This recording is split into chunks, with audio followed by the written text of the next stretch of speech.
हजुर सुन्नुहोस् न, यो कहीँको नभएर फिलिपिन्सको हो हजुर। एउटा सानो नानीहरू धन्दै उमेरले 14-15 वर्ष भएको, अनि हेर्नुहोस् न कस्तो विडम्बना हजुर।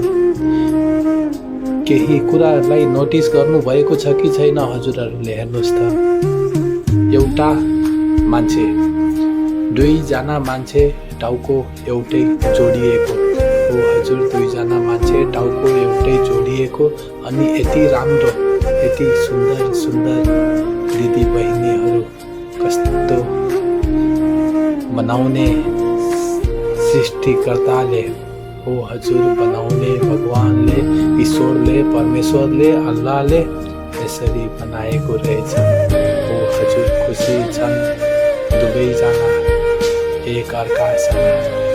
कति धेरै माया लाग्दो दृश्य यहाँ देखा परेको छ साथीहरू। भिडियो हेरेको केही छिनमै लाइक, कमेन्ट र धेरैभन्दा धेरै सेयर गरिदिनु हुनेछ भन्ने अपेक्षा राख्दै यो सानो नानीहरूको भर्खरै स्कुल हेर्नुहोस् त, एउटा शरीर छ, दुईजना। कस्तो अचम्मको दृश्य यहाँ देखा पर्यो। संसारमा यस्तो अचम्म किसिमको दृश्यहरू, दुईटा दिमाग, दुईटा शरीर अनि टाउको एउटै हो हजुर। यति धेरै माया एकातिरबाट र अर्कोतिरबाट त्यो सानो बच्चालाई भावना अनि मनको सङ्ग्रहालय। हेर्नुहोस् न कति राम्रै राम्रै नानीहरू हजुर। एकैछिन यो भिडियोलाई हेर्नुहोस् है त, हेरेर मात्रै त्यत्तिकै छोड्नुहुन्छ।